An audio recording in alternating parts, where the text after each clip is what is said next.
Hello, everybody out there in comic book land. My name is George Serrano, aka The Don, and if you're listening and watching this, you can only be here for one reason: a brand new episode of Major Discourse, where we talk to the individuals in the industry, talking all things comic books and comic book media. And as always, I am never alone. I am joined by Alex Garcia, aka The Cog, the comic OG. Let the people know what's up. What's going on, guys?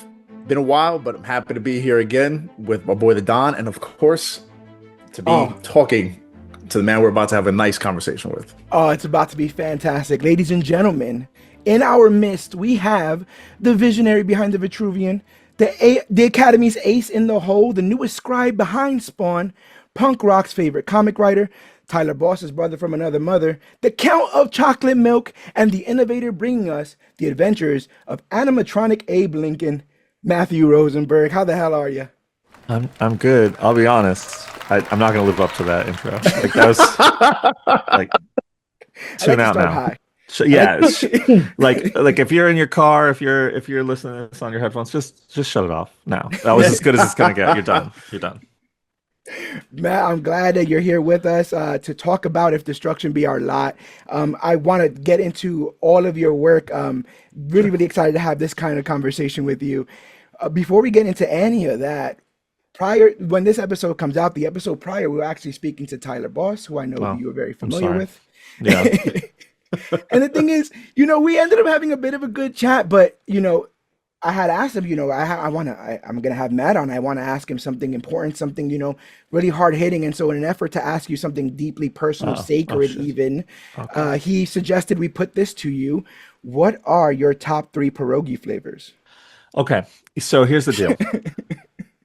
It's a little bit, I feel like he's trapping me, and I know he is. But obviously you're supposed to just be like potatoes, number 1. Right.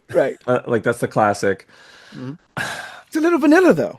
It's a little like I grew up on it. I grew up getting that my whole life. Like I love it. I'm never gonna be disappointed. I'm gonna put it at number 2. Fair. My spot in New York, I go to a restaurant I've gone to my whole life, basically, Veselka in the East Village of New York. It's my favorite Ukrainian spot. The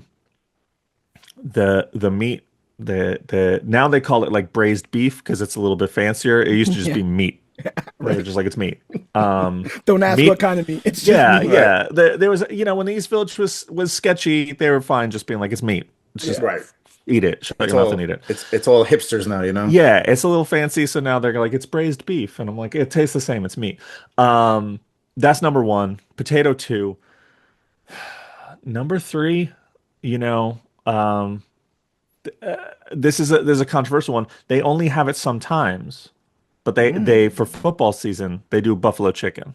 Ooh, that sounds good. And it comes with blue cheese.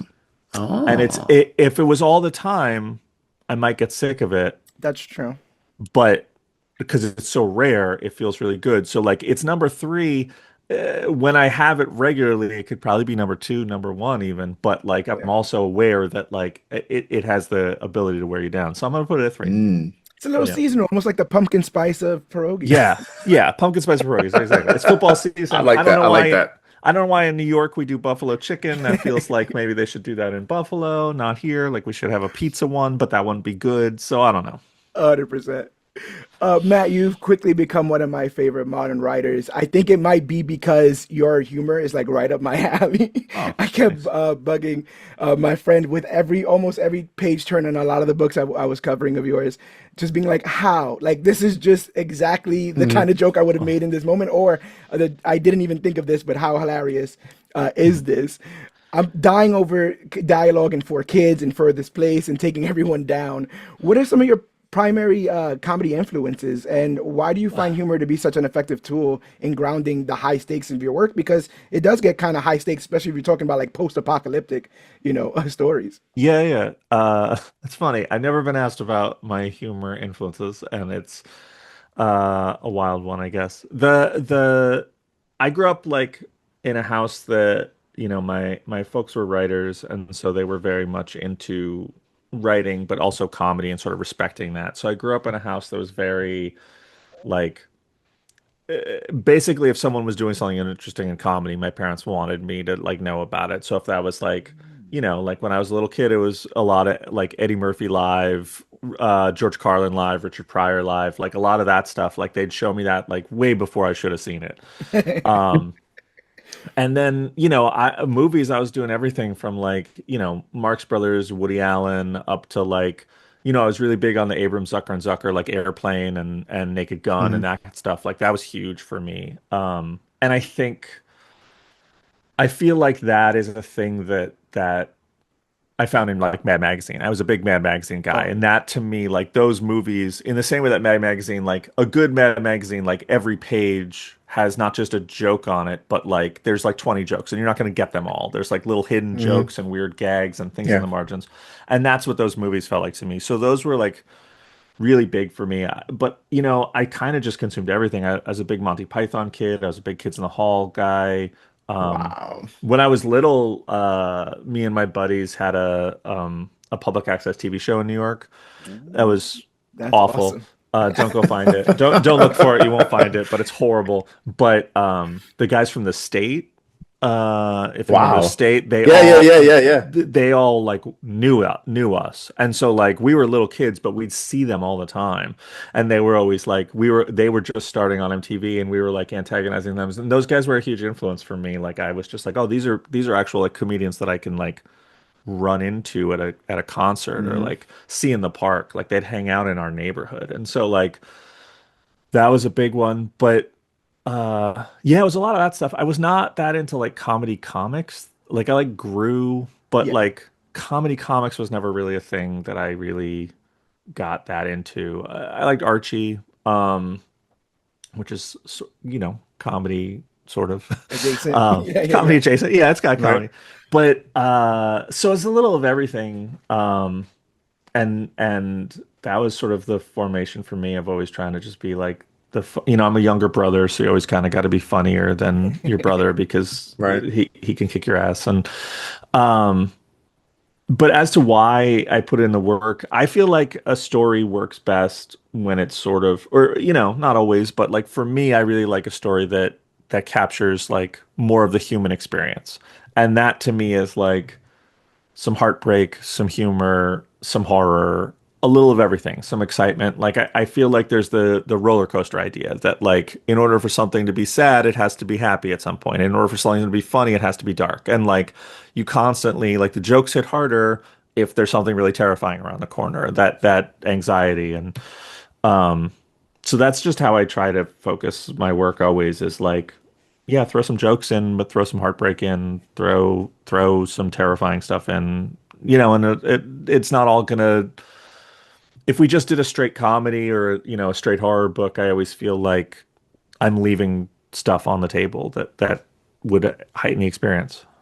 That's what it feels like. It doesn't feel like I'm reading comedy comics. It feels like I'm reading, amazing comics that just happen to have the, whipped cream and cherry on top of it being funny. Yeah. And I'm finding myself all the stuff with Burger and Four Kids. Uh-huh. He's Yeah, absolutely ridiculous in yeah, that. Um, the jokes like Page Turner, stuff like hmm that, like the little in jokes. Where yeah. is that just to pop yourself, or is that like a joke in the creative thing that's like you were saying before, like where it's a machine gun approach. If it hits, it hits. If it doesn't, it'll hit later.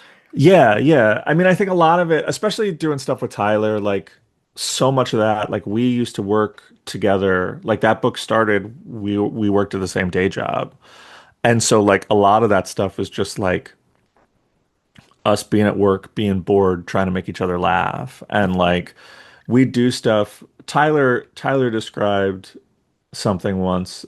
He was like, "Yeah, you have a very specific type of joke that's like kind of like you can't really explain why it's a joke or why it's funny. It's just like kind of weird and funny and like Yeah. uncomfortable." And he was like that. He's like, "You put that in your work a little bit." He's like, "But that's hanging out with you all the time. Like you always just say things where people are just like, and it's true. Like me and Tyler, like when we hang out with a group of people, like we say a lot of stuff that make each other laugh that no one else like responds to at all. And so like I feel like a lot of our books are that, and it's just like yeah, some people it connects to, and some people are like I don't understand what the hell any of this is. And yeah, I mean that's really the goal at the end of the day is just like can I make myself laugh? Can I make my my partners on the book laugh, then anyone else who comes along, like, we're happy to have you, but it wasn't for you. No, it's incredibly fun. And we just were talking a couple months back, the 40th anniversary of The Dark Knight Returns, Sure. seminal book. But I know that David Mazzucchelli was a teacher, I want to say at SVA when Tyler Boss Yeah. was there. Yeah. Yeah. I also heard you tell a story about him giving you notes for first for 4 Kids when you guys were kind of dealing with it, or at least Yeah. offering a piece of advice. Yeah, yeah. The Four Kids was Tyler's senior project, the first issue. It's not actually the first issue because he went through and redrew the entire thing, and so I rewrote a Wow. bunch of it. But like we did it as a first issue. Like there's a basically a rough version of the first issue.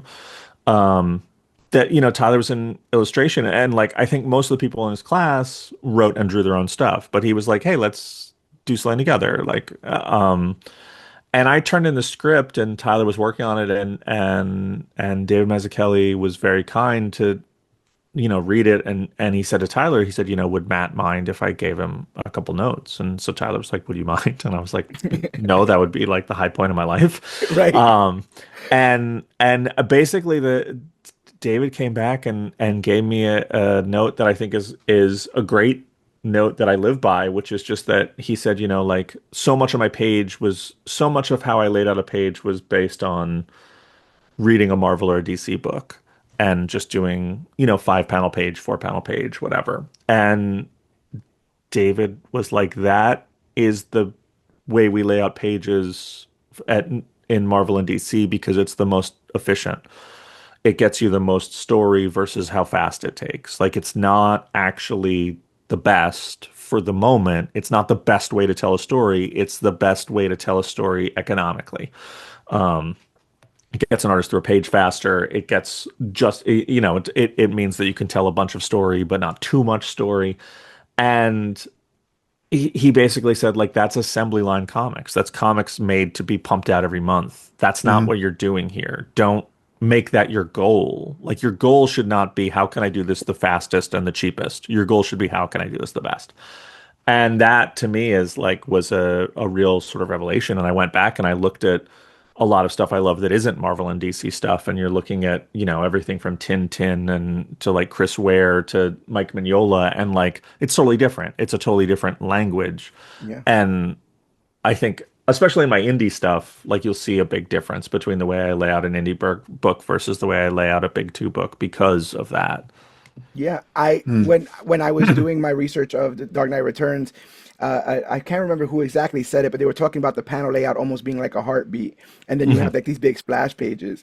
You Yeah. have found a way to utilize that same kind of pacing and tension with humor, and it's kind of like amazing, like watching one of your pages be broke down into, I don't know, 24 panels, Yeah. 36 Yeah. panels, and just watching the humor go from box to box, the tension go from box to box, whether it's Annalise talking to her mom, and playing chess and dealing with Hmm. that kind of drama, or the kids doing the ham radio stuff, Yeah. and Yeah. Yeah. and Hmm. getting the weirdo who shows up in that. Yeah. Is Yeah. that I mean, is that intentional? Like, are you understanding that whole thing and oh using it, yeah. I or mean, a big thing in comics is like humor takes space. Like humor works the same as horror. Like they're functionally the same in storytelling. It's about setup and suspense and release and like building expectation and then defying expectation. And that's how jokes and that's why like people giggle when they watch horror movies because it hits the same moments. It's nerves, Hmm. it's anxiety.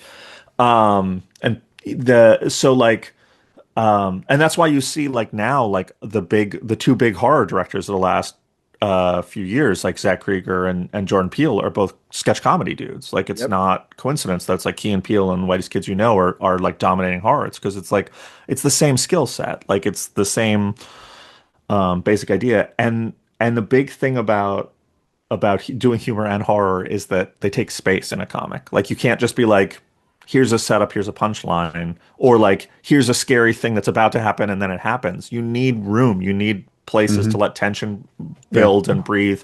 You need to slow the reader down and let things like work into a person's mind. And so yeah, like doing a lot of panels, doing a lot of those little panels, like I had someone say to me once, like, yeah, it's just like a style, like you just like love showing off that you have a style thing. And I was like, no, it's not style at all. Like it's entirely functional. If it was easier for me to make a 60-page comic where it's 30 pages of people talking, but that would suck. But like, and it would be expensive to print and it would be a pain in the ass to draw. And I was like, but it is not just I mean, it is a style, but it's not purely style. It is for slowing things down and like yeah, the heartbeat of Dark Knight, like a book has a rhythm and a reading order has a rhythm. And like the thing about comics that I love is that they exist outside time. Someone can read through a book really fast. A movie moves at the pace of a movie. A song moves at the pace of a song. You can't change that. But a reader moves at their own pace. And so you have to do tricks to try and slow them down or speed them up. And that's how a splash page works. And that's how a lot of, and I think a lot, not just like Dark Knight, but, like the Frank Miller Daredevil stuff. Like when you read the fight scenes in that, all the little panels of all just like a close up of a fist, a close up of a blade, like a whatever it is, like they just slow you down, and it means that like you're just taking time. Like a splash page is cool, but you take it in fast, and it's explosive, and I think a lot of people don't use it correctly these days. I think people don't understand the way that people interact with the pages. And it's like people are like, I want this moment to really hit. And it's like, well, it hits in a big way, but it's not it's fast. It's there and quick. gone. It's action. If you want something to hit and linger, make it small, do a lot of it, and that slows it down. And so yeah, I mean I think about that stuff a lot. I am always sort of trying to figure out the best way to play with how a reader experiences a book and moves through a book is kind of on my brain all the time. Yeah, I still think about the cannibalistic apes. They're not cannibals; they're eating. Yeah, yeah. That's such a great part of the book. I Oh, thanks. mean, the whole book just I couldn't put it down. Oh, thank I you. was I was very happy that I waited to read this in trade, Sure, yeah. because waiting month to month would have driven me nuts. Uh-huh. And so much just hits hard Yeah, yeah. as you're progressing through it, that when you get to that next issue, and you have a great way with talking about pacing, you know, you sometimes are reading the story and it's like minute to minute, and the next thing Mhm. you know, it's like a week later. Yeah, yeah. And it's like, whoa, okay, what happened in this week? There's so many things to be filled in. And but when those revelations happen and when they occur, they hit very hard. Yeah, yeah. Like it was really interesting to me how this book just it came across like the Venture Brothers, if you're familiar Uh-huh. with the Venture Sure, yeah. Brothers. I felt that, but it had a lot more heart, while at the same time maintaining its really dry but hard hitting comedy. Like Yeah, yeah. when Annalise finally loses her crap with Mortis, Uh-huh. I put the book down and couldn't stop laughing. Yeah, yeah. Because you're like, oh, she's finally had it. Yeah, This yeah. dude has just finally pushed her, and Uh-huh. she's just going in on Yeah. this guy's corpse. Yeah, yeah. It's such a great moment. The whole time, like the council or whoever's Yeah, just yeah. watching, like, okay, all right, Yeah. this is happening right now. It's Yeah, like yeah. it absolutely is. So just I the book is great. The book is Oh, fantastic, thank you. and just how did you know to make these moments like this? Like, I mean, to craft this idea. This is just it's an insane book to me. Yeah, it's weird. I feel like, and it's a thing I've talked about before, like when Tyler and I made Four Kids Walk Into a Bank, like we were kind of trying to do a bunch of stuff that we didn't know how to do. Hmm. And we were like, well, we don't really know how to do a heist. We don't really know how to do like more comedy stuff was sort of alien to us and all this stuff.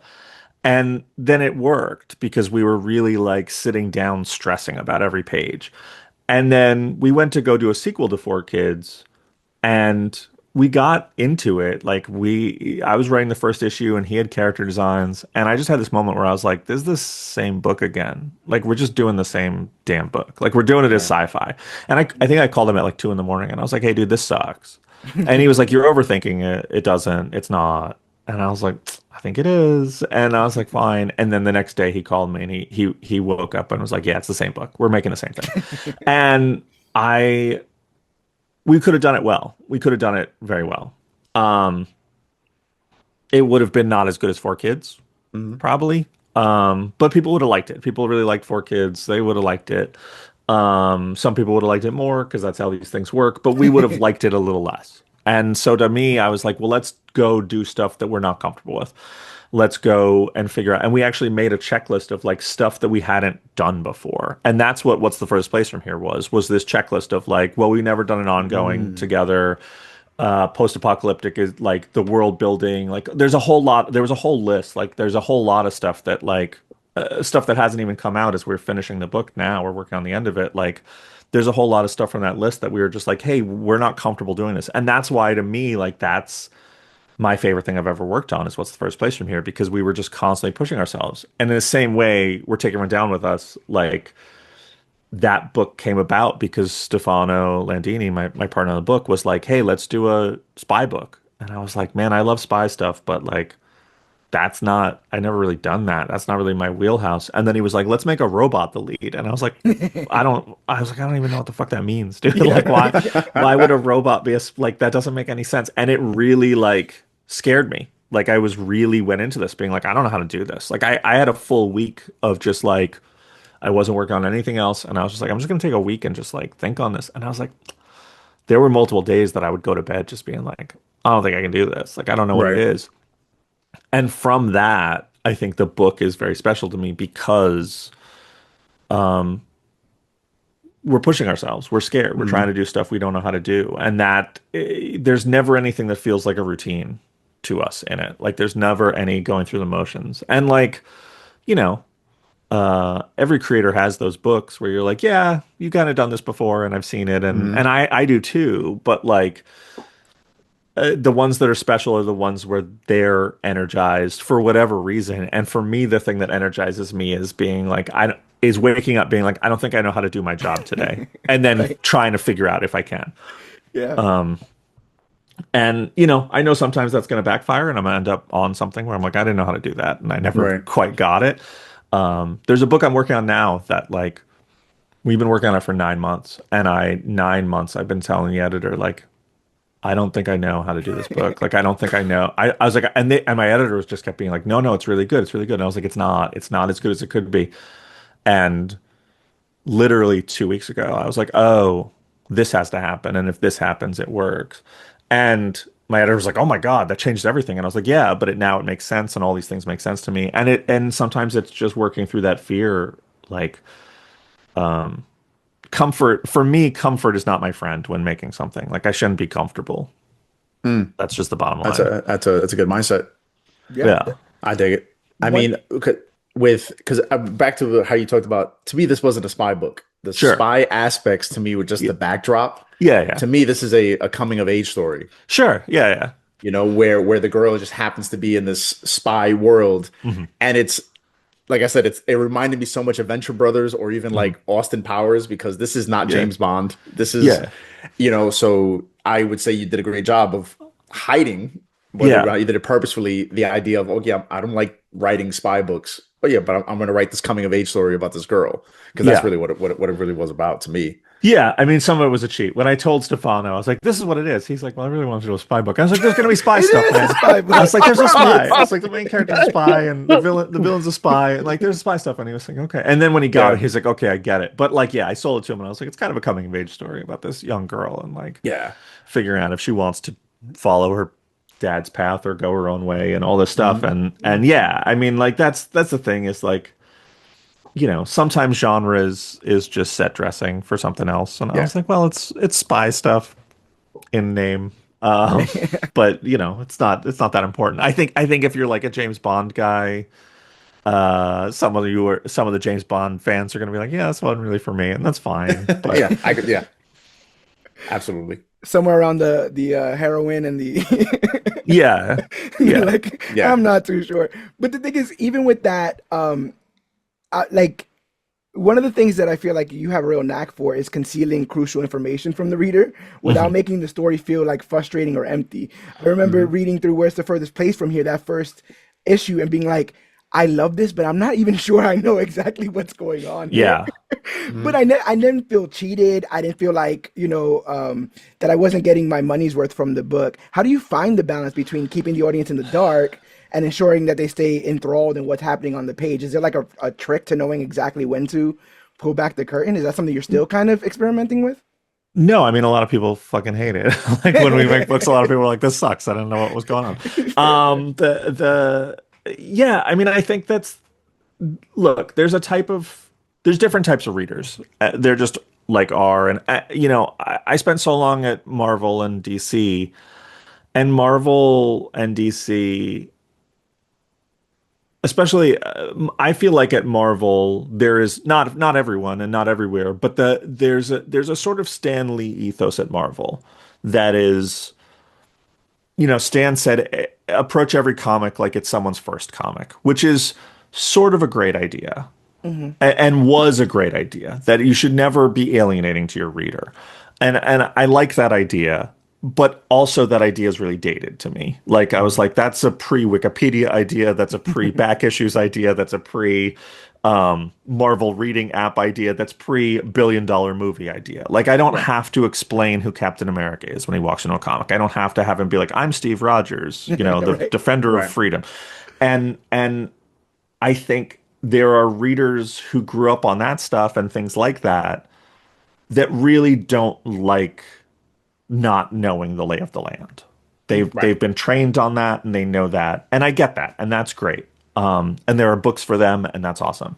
I am one of those people who likes unease. I like not knowing what's going on. I loved Lost. I love Twin Peaks. I love stuff like that where you're just like, I don't really know what the hell this is, but like I want to find out. Yeah, what's happening? But like, yeah, I'm down. I'm down. If I like the characters, like let me find out. Yeah. And so, Furthest Place, the idea was very simple because it was just we designed the book. My original pitch to Tyler was like it's concentric circles. You start with characters who are in a building and you only know what's going on in that building. And then you see outside the building and it's a little weird. And then everything is them going out and they don't know what's beyond just outside their building. And they don't know. And the further they go outside their building, it's new to them. So it can be new to the readers. So there's going to be a lot of questions. And like, a big thing we talked about is like, we know how the world ended and why the world ended and what's the first place from here. But I was like, I don't think the characters would know. Like that's just doesn't make sense to me. Like they're just kids in this world that's been over for a long time. They're not going to know that. There's not news. They're not, if anything, they're going to be told conflicting stories. They're going to be, there's going to be a, I mean, you look at any news item that happens now, and if you go online, you're going to get 100 versions of it. Right. Imagine that, like, times a million in the end of the world, and it's just going to be chaotic. And I was like, look, we should know everything that happened in our world.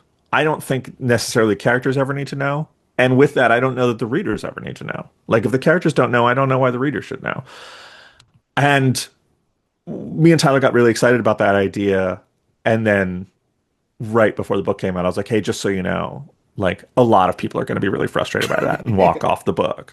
And Tyler was like, you think? And I was like, yeah. And I was like, but the people who stay are people like you and me who like this, who like chasing a mystery, who like the energy of a new world that they don't understand. And I was like, that's exciting to me. And I was like, Tyler got a little nervous about it and was like, yeah, I don't want to just alienate everybody. And I was like, look, man, the biggest movie of all time is Star Wars. It opens, it says episode 4, a ship comes by in the middle of a battle, some robots are sent away in a pod, a samurai dude comes forward and captures a princess and says the Senate has been dissolved.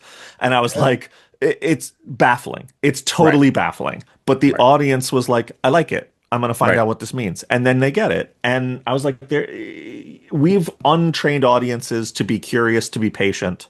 We just have. And I was like, I don't need to make books for the uncurious and impatient. There are plenty of books for them. We can make books for people who are going to be patient, and we'll reward them with giving them information. So, I don't think it's necessarily a balance as much as it is finding other readers like ourselves who like that kind of thing. And I mean, there are still plenty of books that do that. And become big. I mean, The Walking Dead. Yeah. We never found out what caused that virus. 100%. Yeah. You know what I mean? So, and I'm really hoping that's what's going to happen in If Destruction Be Our Lot. Mhm. I don't want to know a lot. Like Sure. I read the first issue. Mhm. I happily was able to get a hold of this preview ash can, Oh, and cool. I was really upset. You know why I was upset? Because of the way it ends. The Oh, way it yeah. ends is like, I need issue 2 now. Yeah.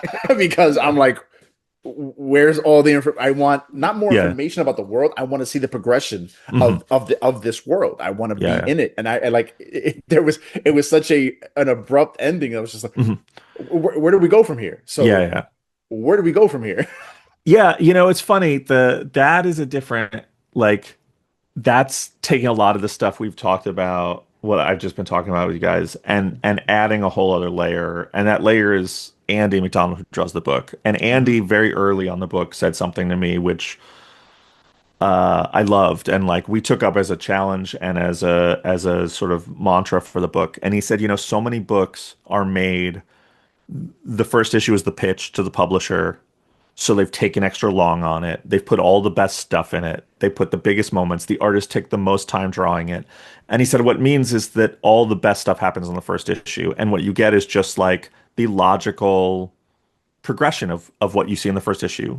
And if you stop and think about the first issue, you're like, well, I won't know everything, but I see where this is going. I understand what the pitch is. The last page is going to tell me what the problem is that has to be solved. Mhm.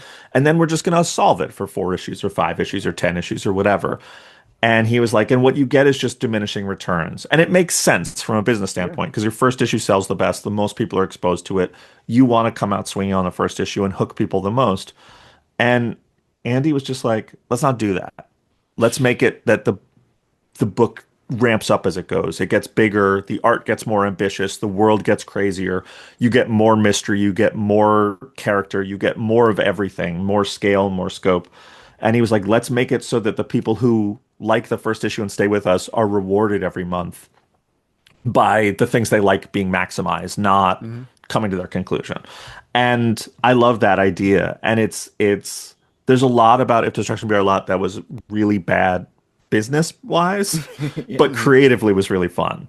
And so there's a book that, we've been working on it for a long ass time. We've been working on it for years. So we're currently working on the third volume of the book. Nice. That's Um, good. That's yeah, good. yeah. The Wait, Andy's that drawing. means you can't pivot, right? That means that We can't you're pivot. kind There's of no pivot. Yeah, okay, okay. yeah. No, that was a concern. Yeah, if everybody hates it, Get ready for it's funny. I write the book with my brother, and he's a writer, director, like screenwriter by Mhm. trade. He's not a comics guy. Like this is his first comic, and we're doing a lot of stuff to sort of cater to a filmmaker's mentality because it's like we're sort of making it like we film it and then rearranging stuff and changing stuff in an editing process the way you would in a Right. movie. So like we've gone back and tinkered with issues that were done a lot. Um, but he said I guess he just hadn't really thought about some of the logistics of it. And we hit a point where he was just like, hey, so we're like in year 2 of this book, essentially. And I was like, yeah. And he was like, what happens if no one buys it? And I was like, oh, yeah, I just literally, because I pay for the book, I'm paying the art team, I'm paying everyone to make it. And he was like, what happens if no one buys the first issue? And I was like, oh, it just means that every month I just get kicked in the nuts in my bank account. Like I'm just, right. every month, I'm just like, oh, that's brutal. Oof. And like, people make movies and no one goes to see them, but that's a one-time thing. It's not an ongoing, like Right, another right, month right. of like watching my bank account go down. Luckily we got our numbers and they were great and people were very kind to pre-order the book and shops were super supportive and so I'm not holding my breath anymore. But yes, there's no pivot. There's no any of that. We're building the book slowly our way. But it again, fiscally a terrible idea. Like it's a bad business model for this book. Like if we'd sold 1,000 copies of the first issue and we were be like, well, we're locked in at 15 at least, like it'd be a nightmare. But it worked out okay this time. It's Yeah, I crazy mean, though, because like everyone now is like, oh, the MCU, it kicked off and it's crazy. Look at how much money it generated. But it was Mhm. even considered in its format a bad business decision because they're like, Sure. why would people see the individual films if they don't know these characters? You should do a team film first and then spin Yeah, out yeah. the individuals.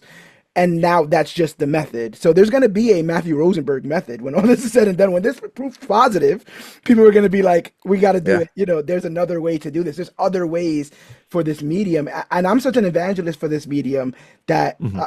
I'm excited to having this conversation with you, because I do feel like you're bringing something new to the medium. I mean, The voice, the pacing, any of that kind of stuff. I just, it feels like a real punk rock energy where oh, it's thanks, man. unruly and spontaneous, but it's also precise and intentional. You're not Mhm. just throwing things at the wall to see what sticks, or maybe you are, and I'm not noticing it. But yeah, No, that's the no, vibe I get. yeah, I mean, I'm trying to. I spent. It's very kind of you to say. I spent a lot of time sort of looking at what other people do and trying to figure out if the reason they do it is a good reason. I think so much of comics is done because that's how it's done.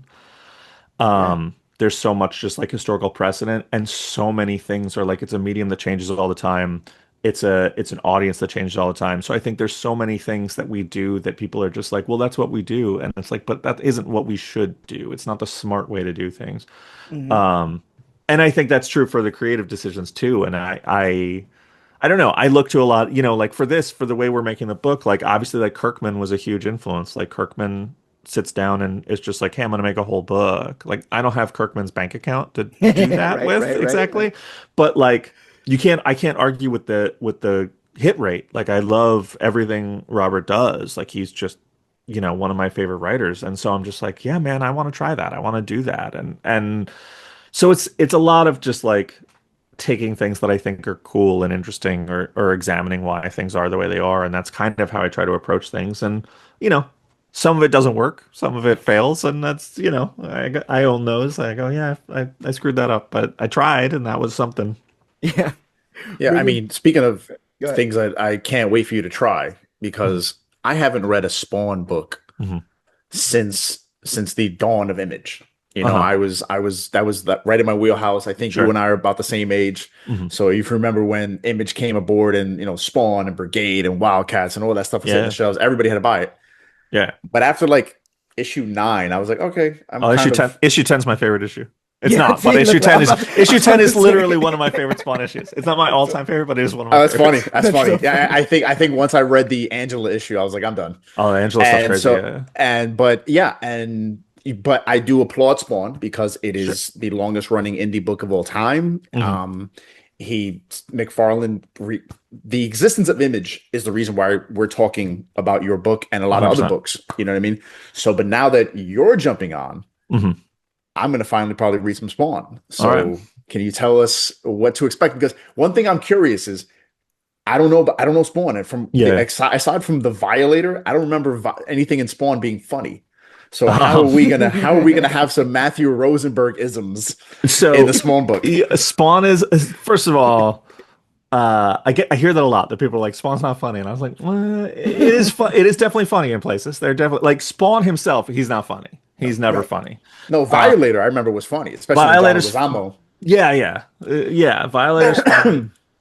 There's some like Sam and Twitch are funny. There's other Yeah, characters yeah. who are funny. There's supporting characters who are funny. But so yeah, just going back to what you said, like yeah, I grew up on Spawn. I was a fan of Todd's at Marvel. Like I was a Spider-Man kid and was just like, oh, this is Yeah. he's Todd and Jim Lee are the two that it's like they were the first time I was aware of why I liked a book. Other than that, I'd be like, I like Mm, this one, I don't like this one. I don't know. This one was good. And that was right. the first time as a little kid I was like, all of these ones have the same guy drawing them, and all of these ones have the same guy drawing them. I think I like this guy.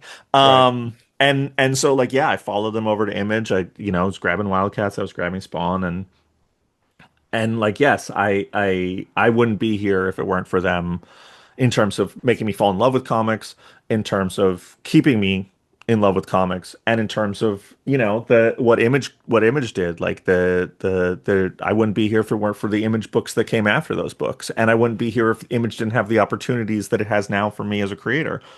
So yes, uh, Todd and Spawn, I have to give all the props in the world to them. But for me, Spawn is a crazy book to take over because It's 375 issues. It's obviously not all Todd, but his Mhm. hand is always on the wheel to some degree.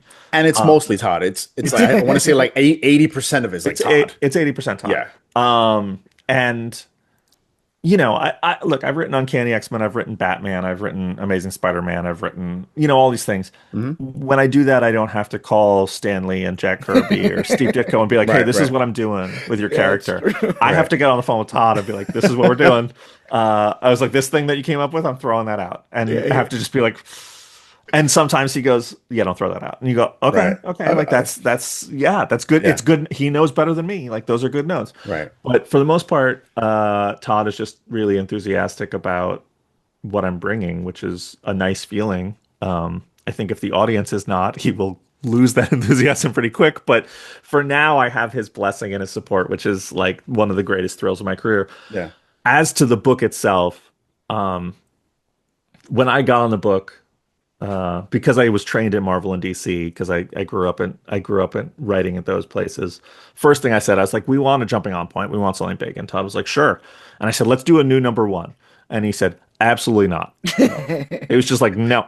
And Yeah. he said, he said, I spent 30 plus years getting to 375. I'm not throwing that out for you. Right. I was like, excellent point.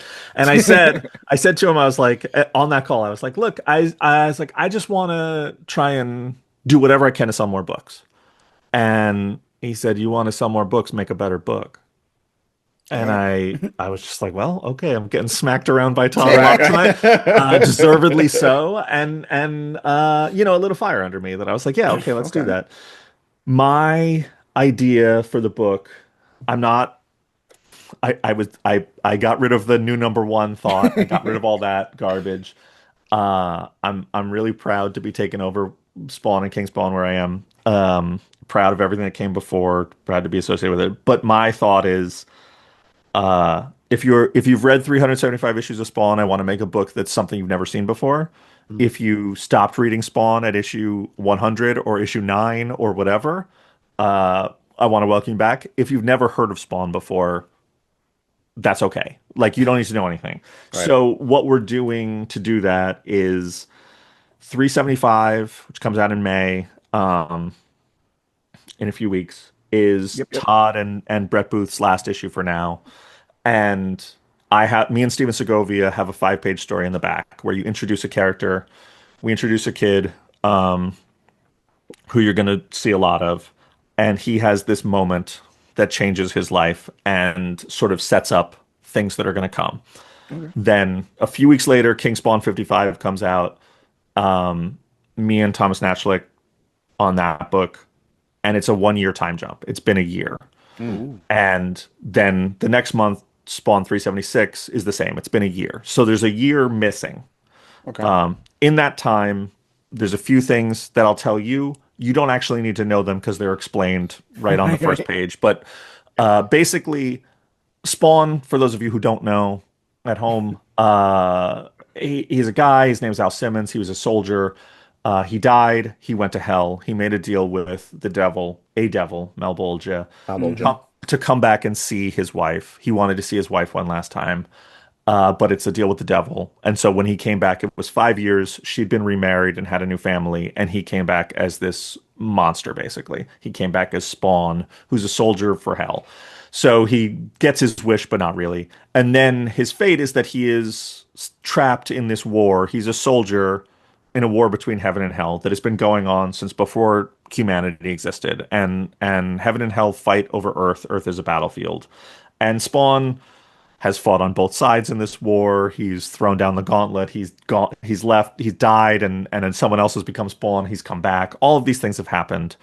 In the year jump, the war is over, and heaven and hell are gone.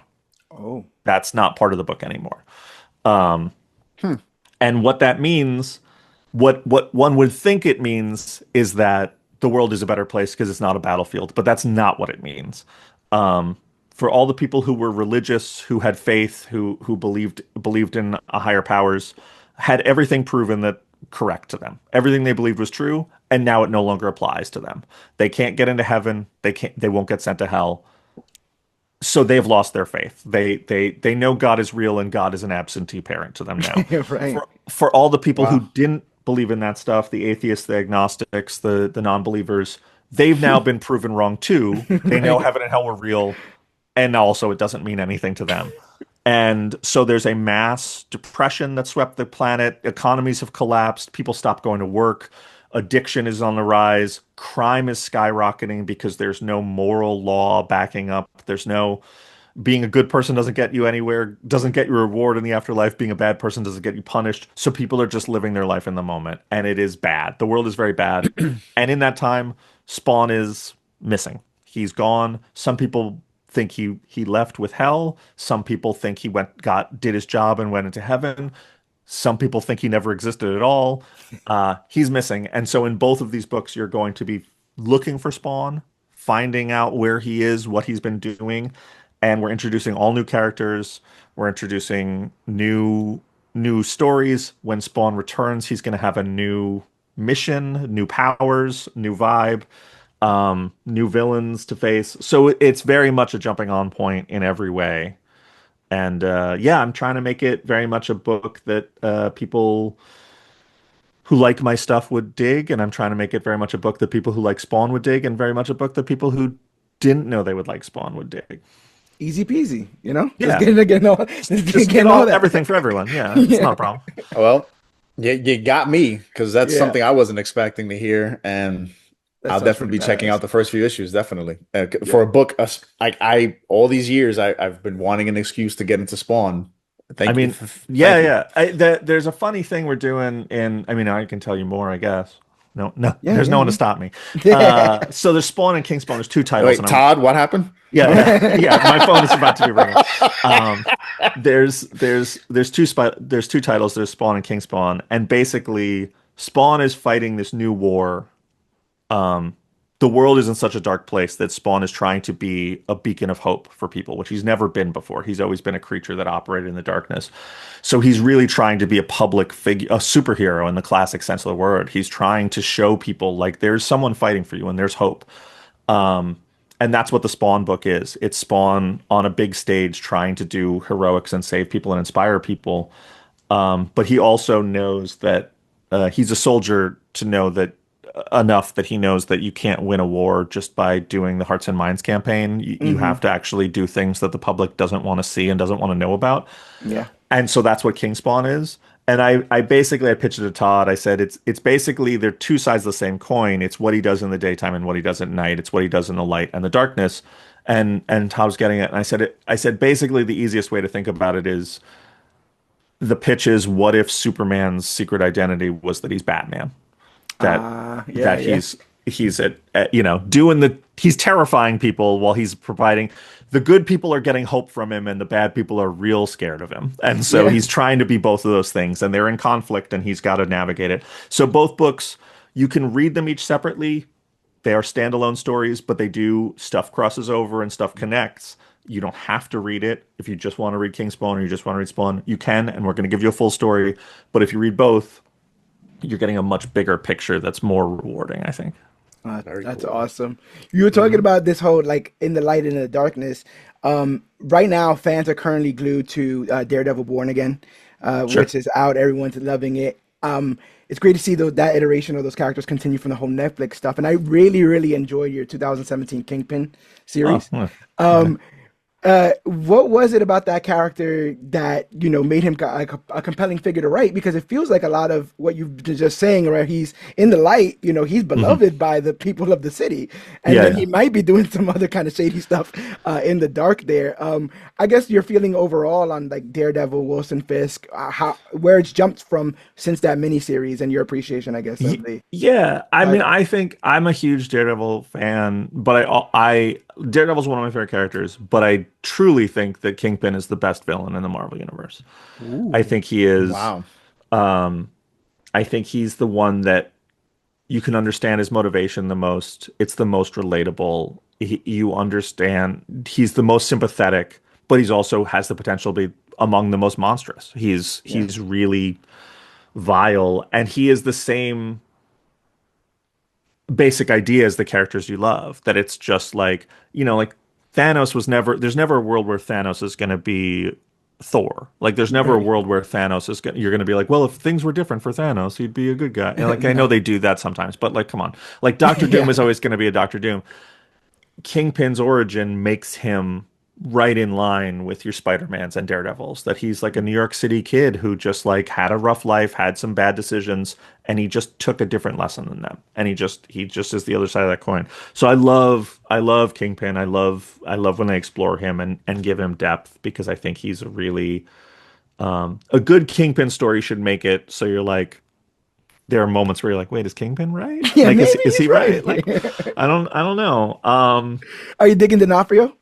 Oh yeah, I mean he's a classic. Like he's in some of my favorite movies of all time. I think he's a powerhouse. And when they cast him as Kingpin, I was like, I don't know. And then as soon as it started, I was like, oh yeah, he's amazing. Yeah. Yeah, I love look, I love the whole Marvel universe. I love everything. Marvel to me is at its best when it's street level.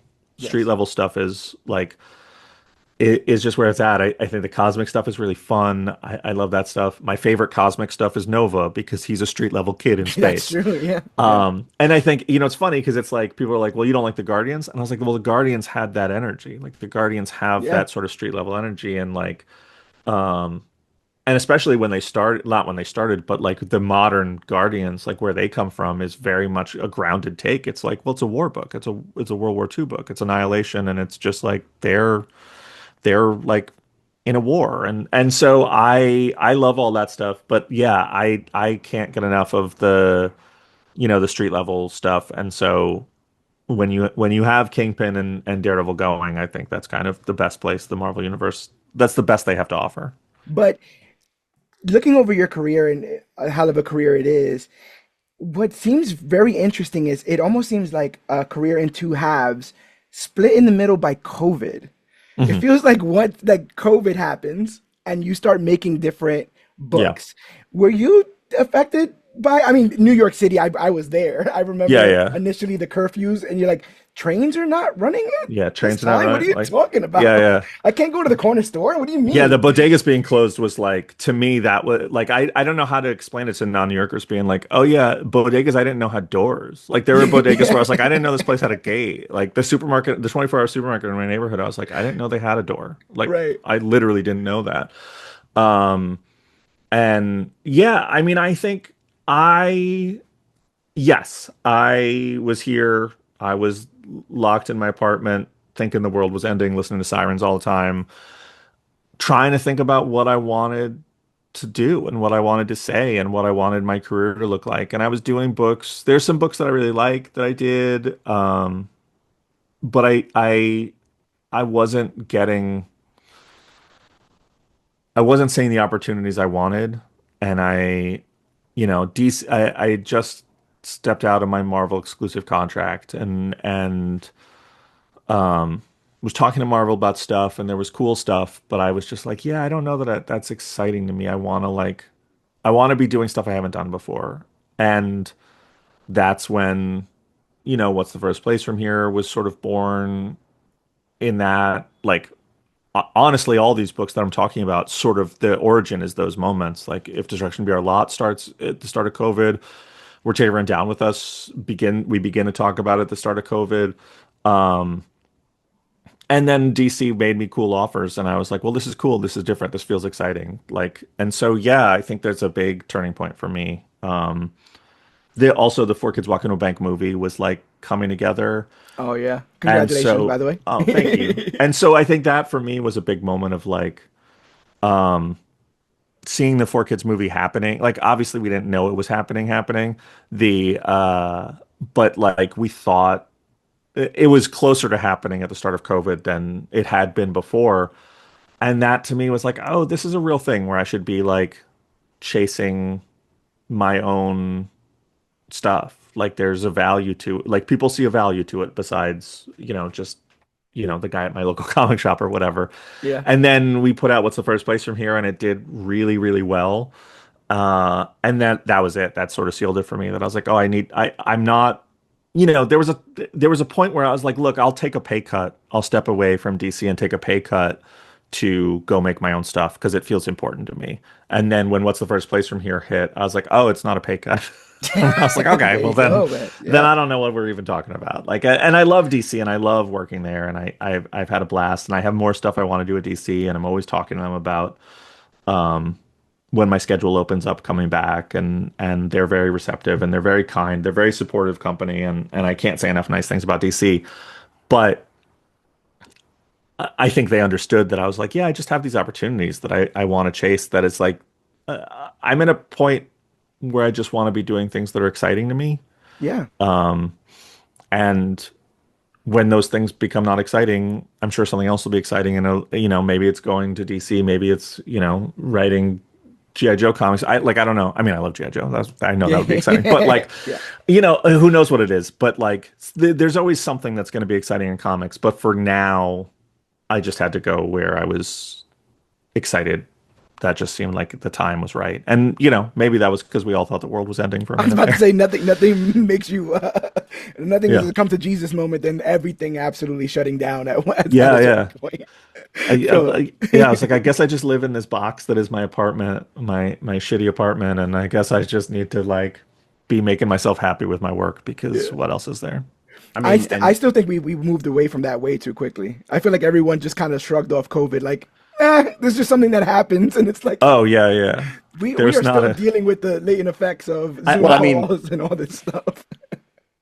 yeah, But yeah. I think all the time when people are like, "Oh, they're doing your Comic-Con again," and I was like, "That's cool." The Javits Center was like they were storing bodies in there. yeah, I'm not going to step foot in there for a little bit. That to me is like a like sacred ground right now. There's a lot of people's loved ones were lying on the floor of the artist alley for a long time. Like yeah, I want to let and that. Yeah, yeah, I mean, you were there for COVID. I mean, yeah, yeah. Don, you had moved here already by no, I then. was in it. Oh, so COVID you, actually makes me move because my family was in Florida, and I couldn't fly out of New York to go to Florida. But apparently, you could fly anywhere out of Florida to go Oh, sure. anywhere you Hmm. wanted. I And mean, I was by myself in that isolation. I was just like, if my birthday hits, if a funeral happens, I'm stuck yeah, here. I'm stuck here by myself. It was yeah, really a yeah. harrowing kind of situation. Yeah, that was Tyler, Boss, not to tell his stories, but he lived in Brooklyn, and he and his wife lived in Brooklyn, and he was like, "Man, I always said like, well, we pay more in rent than anyone else because we have access to these like 24-hour supermarkets and the best museums in the world and the best movie theaters in the world and like the best restaurants and all these bars that I love and my friends." And he's like, "I can't do any of that. All of that is closed." And he's like, "And now it's just like the weight of what I'm paying to live in a box in Brooklyn." And he was Yeah, like, "I'm done, man. I'm leaving." I was like, yeah. "I get it, dude. I wow, get it." Uh, yeah. I mean, the city fundamentally changed with COVID. Like people who act like, "Oh yeah, we're back." It's like, no, we're not, man. Like my bodegas are still not 24 hours. Like we're not back. Like the yeah, Yeah. subways are yeah, still broken. People are yeah, still like you just see a lot of very unwell people on the street. And I think like obviously it's always been a thing in New York, but like there's a lot of people who really had a lot of mental trauma yeah, from it, and we just didn't process it correctly and we didn't deal with it correctly. And now we're seeing people who it's like, well, people lost their jobs because COVID shut down a lot of businesses, and yeah, Hmm. people lost loved ones, and like acting like none of that happened is how you get a lot of people on the subways who are just like, pushing people in front of trains or crying themselves to sleep. And you're just like, man, this is not, we as a society did not do this well. We just didn't. Yeah. No, that yeah.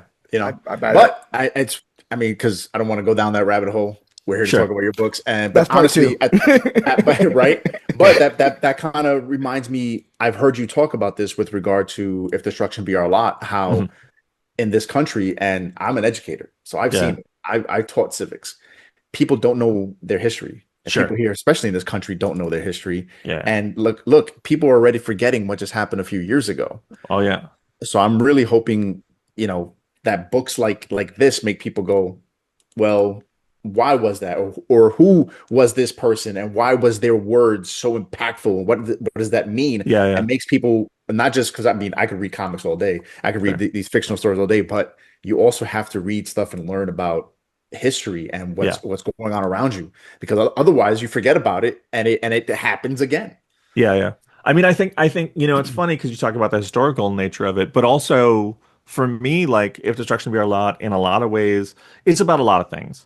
and it's about a perfect, people have said to me like, well, is it about AI? And I'm like, well, sort of. And then they're like, people have been like, is it about COVID? And I'm like, well, sort of.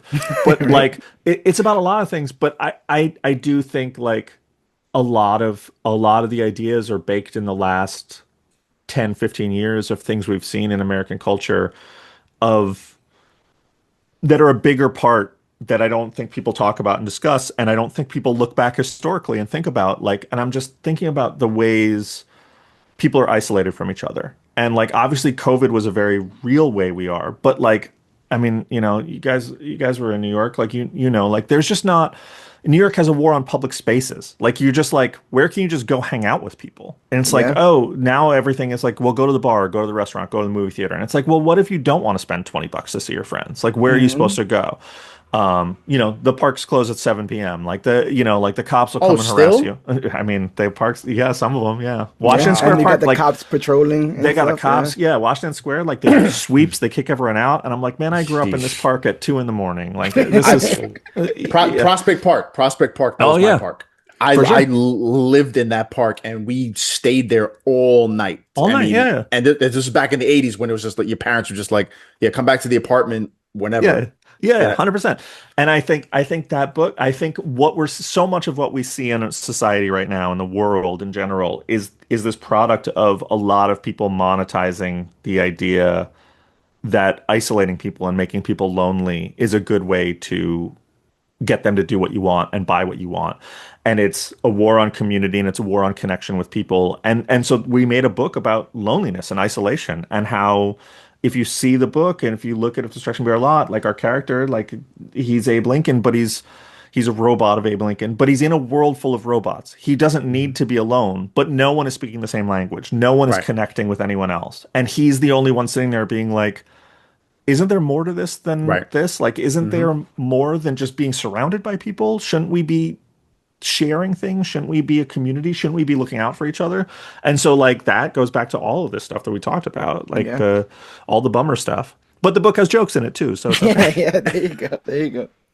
I have a bit of a selfish question, just an aside. I feel like in an industry that's sometimes short of them, you never really shy away from writing incredibly, what's the word I want to use? Badass female protagonists. Uh-huh. You got Paige, you got Annalise, Mallory, Sid. Did you grow up with a lot of influential women in your life that helped kind of shape that? And because I feel like the voices are unique, the motivations make sense. It's not, sometimes you can be like, oh, this person's never written a woman ever. Hmm. Like Yeah, this yeah. is just sometimes even in a movie, you're like, this guy is, this is a Right. woman speaking from a guy's perspective. Hmm. But I feel like you have a very unique voice in Oh, that circle. well, it's nice of you to say. Yeah, I mean, I grew up. I had a lot. I mean, my mom was obviously a huge inspiration, and a lot of my friends growing up, I was friends with a lot of girls and women, and um, they were obviously a big influence. But I grew up in the punk rock scene, and that to me, there were women were underrepresented, but when they were represented, they were as fierce and as badass as anyone. And so I was going to shows, like you go to hardcore shows in New York, and it's like when the girl gets on stage with her band, you're like, oh, this is people are going to get decapitated. Like this is going to be fucking heavy, and this is going to rule. And like there was a lot of that, and a lot of like the ethos of that community. And like, look, I'm not saying it was a utopia. I'm not saying like it was a great place for women, and there weren't predators, and there weren't people who were really Right. ingrained sexist and misogyny in the whole culture. There definitely was. But it was the first place for me that I was around women who really were like fought to hold their own Mhm. and be looked at as equal. As a kid, that was the first time I really interacted with that. And so there's a lot of bands that I grew up with and a lot of bands that meant a lot to me that I was just seeing like where you just be like, oh, this is cool and this is something that I want, I respect, and I want to make a place for more people to feel this way so they don't have to be this fierce and they don't have to fight this much. I want people to everyone to be I want to be in an inclusive space. I want to be in a space that is welcoming to, you know, anyone, no matter who they are, what their background is or whatever. And so, yeah, I think that's a big part of it. I also, um, Yeah, I mean, I think, my mom was a writer, and was just a a badass lady, and is a badass lady, and so Yeah. she's a big influence for me, and um a lot of my friends, I'm still friends with a lot of people I grew up with, and very cool women, and who are still inspiring to me. So I think a lot of that is just from that and Yeah. growing up in that space, but I don't really know. I definitely Mm. appreciate it. I think it's earnest and it always comes off as heartfelt. You talk about the friends and that you made growing up, but now you're getting to the point where Mark Wade's writing stuff about how your books are transforming comics. You Oh, have how does it feel to have people you've looked up to now be colleagues or people that your mentors and all that kind of stuff in that space? Is it a pinch me moment or is it just kind of another day at the office? yeah, no, I mean it's crazy every day. Like it's and it's always been like you say Mark, like Mark Wade, my first creator on a book, We Can Never Go Home. We were doing the last issue, and I was like, I need someone to give me a pull quote. Like I need someone who I can be like, this is someone who's cool. And I was at Baltimore Comic Con, and I'm friends with James Tynan, like we from before either of us being comics writers. Like Oh, James that's is awesome. Yeah. an old friend, and so we were at dinner, and I was like, who could I get to give me a quote? And he was like, why don't you ask Mark Wade? And I was like, because I don't know Mark Wade. Yeah, And yeah. he was like, Mark's the nicest dude. And I was like, well, I'm sure he is, but I don't know him. Like, Yeah, yeah. and Mark was at the show, and I went up. We were walking by his table, and James just sort of shoved me towards him. And so I just went up. I was like, "Oh, Mr. Wade, blah blah. I made this book, and I wanted to give it to you, and if you consider, checking it out." And a few days later, Mark wrote me a note and was just like, "Hey, I loved your book," and gave me a quote. And that to me was one of those moments that forever will be like in my head, and forever be like, well, if I did nothing else, like that would be enough for me. That would have been enough. And I have that moment all the time. I mean, Brian Bendis and Scott Snyder and Jason Aaron and just a lot of people I really Who? love. Who? Yeah, those guys. Um, there's a lot of writers I love have been very kind. I mean, I think for me, I Bendis to me said a thing that I have to tell myself all the time, which was at when I signed exclusive with Marvel in whatever year that was. I went to my first summit, my first create talent summit, and there's like 14 writers there, and Yeah, but those things are huge. Like you get invited to that, that's huge. yeah. My first one was Ed Brisson's first one, Donny Cates's first one, and Chip Wow. Zdarsky's first one. Crazy. They Couple, s- a couple no names, you know. yeah, they weren't signing exclusives for a while, and so Yeah, they signed me, Donnie, Chip, and Ed, and Kelly Thompson all Crazy. within like weeks of each other. nice. And so we all came together. Kelly wasn't at that one. Kelly signed right after, so she was at the next one. She wasn't at that one. But we were all there, and I think I don't know if those guys are just. I mean, I do know because I know all those guys. Some of them are cooler than me and just sort of calmer, chiller than me, and some of them pretend to be chiller than me. But I think I was noticeably just like, oh, Bendis is here, and Wade's here, and Ta-Nehisi Coates is here, and Jason Aaron's here, and and some of the editors too. I mean, like Axel Alonso was like, oh, that's like that was my guy. Like Yeah, yeah, yeah, yeah. a lot of that, and I was really nervous, and Brian Bendis grabbed me in the hall right before we started in the morning, and I was like, standing there with my hot chocolate, looking nervous and sweating or whatever, and he was like, "Hey, are you excited?" And I was like, "Yeah," and he just said he didn't need to ask. He just said, "Remember, you're in this room because you deserve to be in this room. Nice. Don't let anyone push you around." And he was like, "Stand up for yourself. No one deserves to be here more than you deserve to be here. You didn't win a lottery ticket. You fought your way in." And then he was like, "Good luck." And it was like a totally calming, like I just was like, "Okay, let's go." And then immediately was like, "What does he mean good luck? Are we going to be fighting?" Yeah, Like I was just right. like, "Oh my God, am I going to be brawling with these?" Now, And now, it's now pick a weapon. yeah. He's like, now I'm gonna want you to stab Jason Aaron in the neck. But like that, I think about that all the time. That I'm like, because I'm torn. Like I'm such a fanboy, like Yeah. 100%. Like I'm at the comic shop every week. I'm reading comics every night. Like I geek out. Like when I read something I love, I lose it and like text friends and I'm like, you read this? You have to read this. Like check this out. Same. And so I feel the weight of it always. Like I went to they had that Jack Kirby exhibit in LA, and I went Yeah. there. Like I'll say it, like I cried. Like looking at that Yeah. stuff, I was just like, I cried because of how much it's impacted me and the world and how beautiful it is and his work, but also I cried because of my connection to it. And I'm just like, Right. here's this stuff that like means so much that it's in a museum and people are looking at it, and I got to touch it for a Right. second. I got like Yeah. there's the X-Men. I did X-Men. There's Mr. Miracle. I wrote Mr. Miracle. Like there's all these things, and I felt that connection so heavily that I needed to go outside. I just sat down outside for half an hour and was just like Uh, overwhelmed by it. And I have that on one half, and then the other half I have the little Bendis on my shoulder being like, "Hey, you've earned right. your spot here. You've done your work." And I find myself somewhere in the middle that I feel very lucky every day to get to do what I do, and um I just work my ass off trying to make sure that I earn it, that I earn the luck that I got to be here. Yeah. Well, I don't say it was luck. It's talent, sir. Well, it's Your nice to talent. see. Come on. Yeah. Come on now. Yeah, you're definitely earning it every day.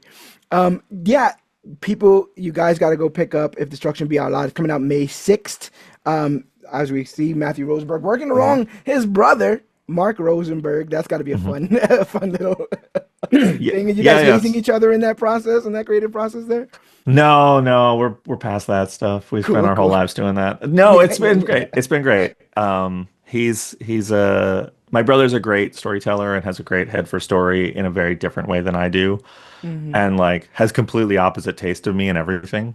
Like we Oh, don't yeah. So you like kind of need that challenge, huh? yeah, it's good. Like it's I always thought that wasn't how things were made. I thought you find someone who thinks like you and you guys work together, and it's like no, you find someone who doesn't like the stuff you like, and that works really well too.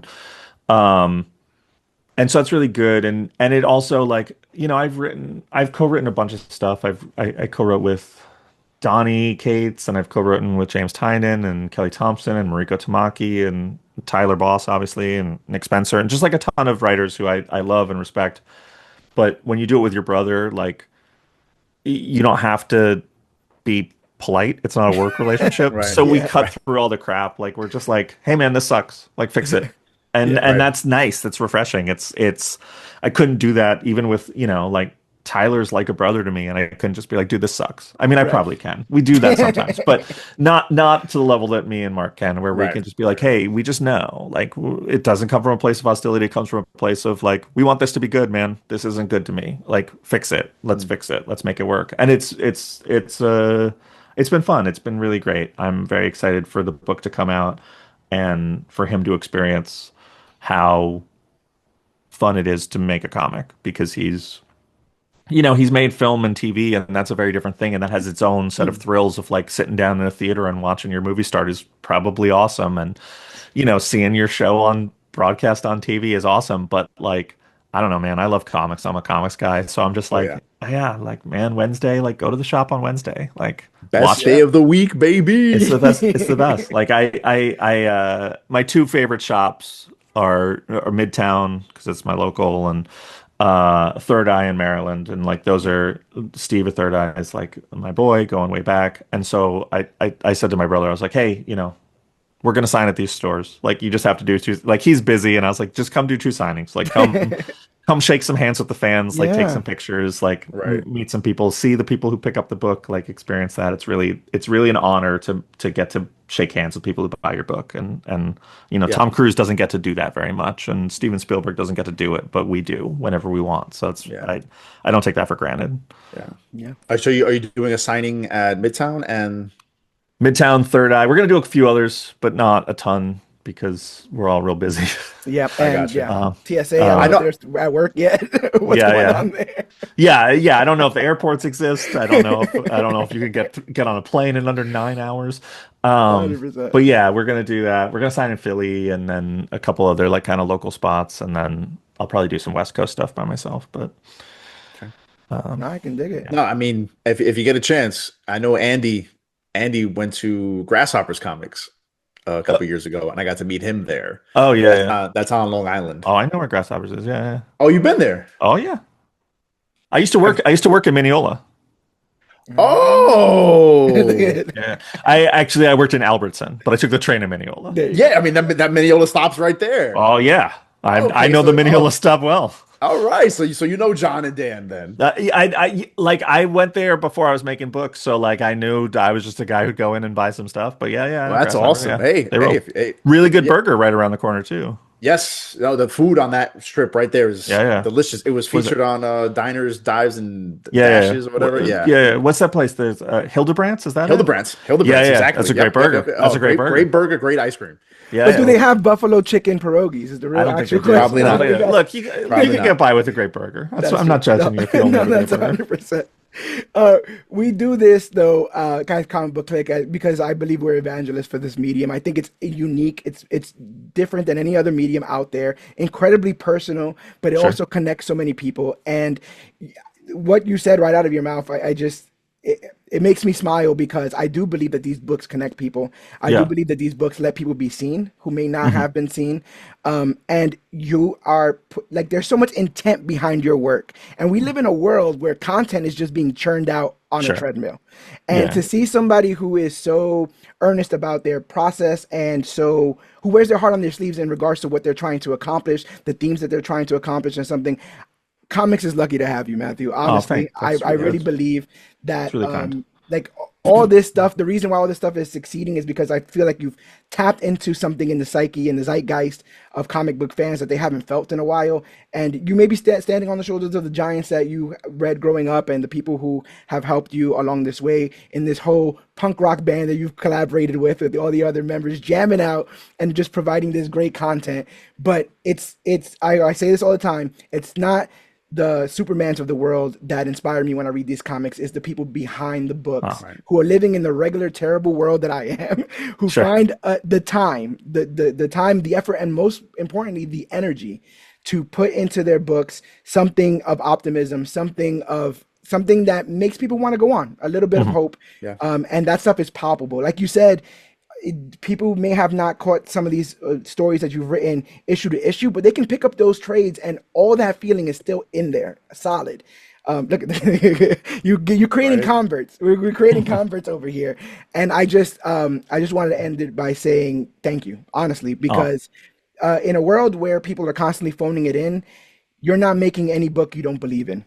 And to believe in anything in this world, right? It's to put your flag in the ground. And I appreciate how much you've done in this space. Well, thank you. I would say just right back at you guys. Like, I think there's so much in comics. The thing I love about comics, and I think a lot of it comes from being like growing up in like punk rock and hardcore in New York, and like just being like, there's no barricade, there's no barrier between the audience and whatever. And there's I go to places and people are always like, not always, but like I go places and people, like I'll go to a comic shop and people are like intimidated to talk to me, and I'm like, I worked in a comic shop. Like if I have a bad year, I'll be working in a comic shop again. Like if you have a good story, you'll have my job. Like it's the barrier between audience and fan and everything is I don't think a real thing that people make it out to be. And between the creators and the audience and the fans and like what you guys do is so crucial. Like just talking about comics and being positive and sharing the stuff you love is like, we don't have jobs if people aren't doing that. Like we don't have an industry. There's no comics if people aren't talking about them. We're not funded by multinational corporate. I mean, some of the books are funded by multinational corporations, but like at the end of the day, it's like the shops are mom and pop shops. We're not sold in Walmart and Target. We're sold in mom and pop shops. The people who are buying the books are buying them to read them and to have them and have something special. And the people who make them are not trying to get rich. They're trying to do the things they love. And we all need everyone to be talking about them and sharing them and supporting the stuff they love. So like what you guys do and just having a show, like I was really honored to be on here and have you guys just be like positive and cool and enthusiastic about books is like, gets me psyched to go eat dinner and write comics. Please. No, I mean, because you kind of mentioned it or Don mentioned it, the treadmill from I'm not going to say companies, but certain things are just on treadmill and they just Sure. come and come and come and they kind of give you the same thing over and over again. A lot of those books I read. I like a lot Sure. of that stuff. No problem. Yeah. However, to the people who know that they're on that tread, that know, hey, I gotta try something different. Mhm. Try indie books. Yeah. Try the indie books. Try weird stories like this. It's different. It's mind expanding. It unearths those emotions that to me a lot of the other books don't do. Yeah. So people, give these books a chance. When you walk into the shop, especially on the Wednesdays, and they say, try we're taking everyone down with us, or we're trying a if destruction be our lot. Give it a shot. Give it a shot and give it 2 or 3 issues. Don't just get the first issue and say it wasn't for me. Give Yeah. it a couple issues, or Yeah. pick up that volume 1. Pick up that volume. Image is great for that. Usually Yeah. they're $10 or $12 at most. Get those books. Give them a Yeah. shot. Agreed. Agreed. There's no greater feeling in the world than checking out something you didn't know what it was and falling in love with it. Like Yep. that's the best feeling in the world, to be like, oh, my world just got bigger because I found something that I didn't even know existed right before now, and I love it, and it's changed who I am. And that's what I think what we all strive to do and make. And luckily, there's a lot of brave, bold, adventurous people out there willing to go out there and spend their $4 or their $15 and join us, and it's awesome. Hey, and 100%. people brave and bold to write those stories. Don't forget Yes. about you. Thank you so much. Yeah, and artist transformative. Thank you for continuing to transform the medium. So yeah, destruction be a lot, people. I'm telling you. So I wasn't on. I didn't catch a lot of the first issues for a lot of Matthew's work, but now this feels like a Babe Ruth rookie card kind of situation. Like you want to grab this book before it disappears off shelves, before you're on Whatnot, trying to scroll up Sure. and buy it. Number one, the A cover. This is an easy bet. Pick up this book, pick up his prior books, his collaborative books. I don't think you've ever worked with somebody you wouldn't vouch for, or No, for sure. that you wouldn't want people to check out. So Yeah. honestly, go ahead, check out all that kind of stuff. And yeah, again, thank you so much for Thanks, giving guys. us your time. And as we like to end these here, we always like to remind the fans that you, yes, you are worthy. Thanks, guys.